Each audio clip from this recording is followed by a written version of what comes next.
కీర్తనల గ్రంథం 150వ అధ్యాయం 1వ వచనం. యెహోవాను స్తుతించుడి, ఆయన పరిశుద్ధాలయమునందు దేవుని స్తుతించుడి, ఆయన బలమును ప్రసిద్ధి చేయు ఆకాశ విశాలమందు ఆయనను స్తుతించుడి. స్తుతించుడి స్తుతించుడి 3 సార్లు ఇక్కడ కనిపిస్తుంది మనకి. స్తోత్రం దేవా. ఈ సమయంలో నా ప్రభా, ఈ యొక్క మరి 3వ రోజు స్తుతిలో మమ్మల్ని ప్రవేశపెట్టినందుకు వందనాలు. ఈ యొక్క మరి సమయంలో ఈ యొక్క వాక్యం ధ్యానిస్తుండగా నాతో మాతో మాట్లాడి బలపరచమని నజరేయుడైన యేసుక్రీస్తు నామములో ప్రార్థించిన మేము పొందుకున్నాం తండ్రి. ఆమేన్. హల్లెలూయా. దేవునికి స్తోత్రం కలుగును గాక. ఈరోజు చాలా అద్భుతమైనటువంటి విషయాన్ని మనం ధ్యానం చేసుకొని పోతున్నాం. గమనించాలి ప్రియులారా, ఈ యొక్క 150వ కీర్తన స్తుతి కీర్తన. ఇందులో 6 వచనాలు ఉన్నాయి. ప్రతి వచనంలో కనీసం 2 సార్లైనా స్తుతి అనేటువంటి మాట మనకు కనిపిస్తుంది. స్తుతి వేరు, ప్రార్థన వేరు, రెండింటికి చాలా వ్యత్యాసం ఉంది. దావీదు సంగీత ఉద్యానవనంలో పుష్పించినటువంటి శ్వేత పుష్పమే ఈ 150వ కీర్తన. స్తుతి చెల్లిస్తాం, ప్రార్థనలో అడుక్కుంటాం. గమనించాలి, స్తుతి చెల్లిస్తాం, ప్రార్థనలో అడుక్కుంటాం. స్తుతి ఇస్తాం, ప్రార్థనలో తీసుకుంటాం. కాబట్టి ప్రార్థన రిప్లై కార్డు వంటిదనమాట. స్తుతి దేవుని దగ్గరికి వెళ్ళి అక్కడే ఉండిపోతుంది. హల్లెలూయా. స్తుతికి ప్రార్థనకు ఎంత వ్యత్యాసం ఉందో మీరు గమనించాలి. ఒక అద్భుతమైన సంఘటన మీతో పంచుకోవాలని చెప్పి నేను ఆశపడుచున్నాను. 2 బంగారు బుట్టలు చూసారా, ఎంత మనసు బంగారు బుట్టలా అనిపిస్తుంది. వెంటనే ఈ మాట విన్న వెంటనే ఏంటా బంగారు బుట్టలు అనిపిస్తుంది అందరికీ కూడా. జాగ్రత్తగా వినాలన్నమాట. చూద్దాం ఈ 2 బంగారు బుట్టలు ఏంటంటే, ఒకసారి దేవుడు 2 బంగారు బుట్టలు ఇచ్చి 2 దేవదూతల్ని భూమి మీద ఉన్నటువంటి మరొక చర్చికి పంపించాడంట. హల్లెలూయా. ఆ 2 దేవదూతలు 2 బంగారు బుట్టలు పట్టుకుని వచ్చినప్పుడు ఒక దేవదూత ఏం చేస్తున్నారంటే, ఆ స్తుతులన్నీ కలిపి ఆ బుట్టలో సేకరించమని చెప్పి ఒక దేవదూతకు చెప్పాడంట దేవుడు. ఒక దూతగా అలాగ ఆజ్ఞాపించాడు.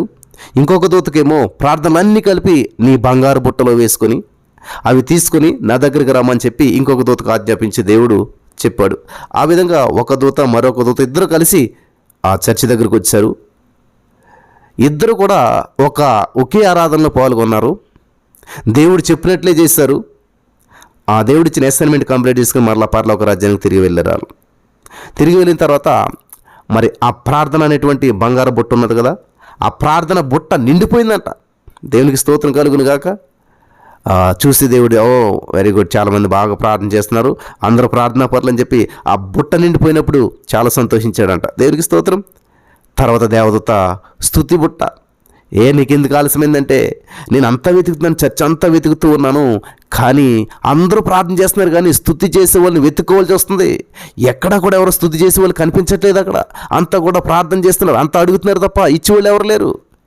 కాబట్టి ఈ స్తుతి బుట్టను నేను ఎంత ప్రయత్నం చేసినా కూడా నింపలేకపోయాను, సగం కూడా నింపలేకపోయాను, చాలా ఖాళీగా ఉన్నది. అందుకే ఎంత ప్రయత్నించినా సగం ఖాళీగా ఉంది. కాబట్టి ఇంకొచ్చేసాను. ఇంకెవరైనా స్తుతించారేమో చూస్తుంటే ఎవరు స్తుతించట్లేదు.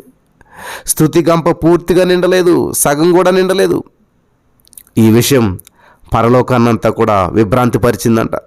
పరలోకంలో మాత్రమే కాదు, ఈ భూమి మీద కూడా ఇది విడ్డూరం కదా, ఇది విడ్డూరం కలిగించేటువంటి వార్త కదా. అవును, అదే అయింది. దీని ద్వారా స్తుతి చెల్లించే వారి కంటే ప్రార్థించే క్రైస్తవులు ఎక్కువ మంది అని చెప్పి మనకు చాలా స్పష్టంగా అర్థమవుతూ ఉన్నది. హల్లెలూయా. ప్రార్థించే క్రైస్తవులే ఎక్కువ ఉన్నారంటాను స్తుతి చెల్లించేవారు కంటేనే. కాబట్టి ఈరోజు చాలామందికి స్తుతి అంటే ఏంటి, వెంటనే ప్రార్థన చేసుకుంటాం తప్ప స్తుతించేటువంటి వారు మనలో ఎవరూ కనిపించం. ప్రార్థన అడుగుట మంచిదే, ప్రార్థన అంటే అడగటం మంచిదే, కానీ స్తుతి ఇంకా మంచిది. దావీదు కీర్తన, ఆ వనంలో పుష్పించినటువంటి స్తుతి పుష్పాలు ఎన్నో ఉన్నాయి. దావీదు స్తుతి వనంలో పుష్పించి వికసించినటువంటి మరి పరిమళ పుష్పం ఈ 150వ కీర్తన. స్తుతించకుండా దావీదు జీవించలేడు. ఆయన ఉచ్ఛ్వాస నిశ్వాసాలన్నీ కూడా స్తుతి అన్నమాట. దేవునికి స్తోత్రం కలుగును గాక. హల్లెలూయా. కాబట్టి ఈ యొక్క 150వ కీర్తనలో 13 సార్లు స్తుతించండి రాయబడింది. 6 వచనాల్లో 13 సార్లు రాయబడిందంట. అంటే 6 వచనాల్లో 13 సార్లు స్తుతించండి అని చెప్పి రచయిత చెప్పాడంటే, దైవ స్తుతితో రచయిత మనసు ఎంతగా నిండిపోయిందో, దావీదు గారి మనసు ఎంతగా నిండిపోయిందో మనకు తెలుస్తుంది. హల్లెలూయా. ఈ విశ్వం అంతా కూడా స్తుతులతో మారుమ్రోగాలని చెప్పి ఆయన కోరుకున్నాడు.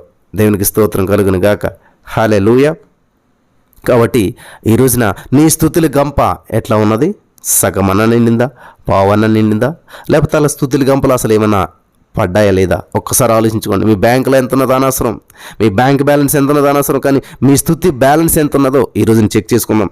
ఈరోజు దేవుని స్తుతించేటువంటి వారిగా ఉందాం. దేవునికి ఎక్కువ సమయం స్తుతించేటువంటి వారిగా ఉందాం. స్తుతులు చెల్లించేటువంటి వారిగా ఉందాం. హల్లెలూయా.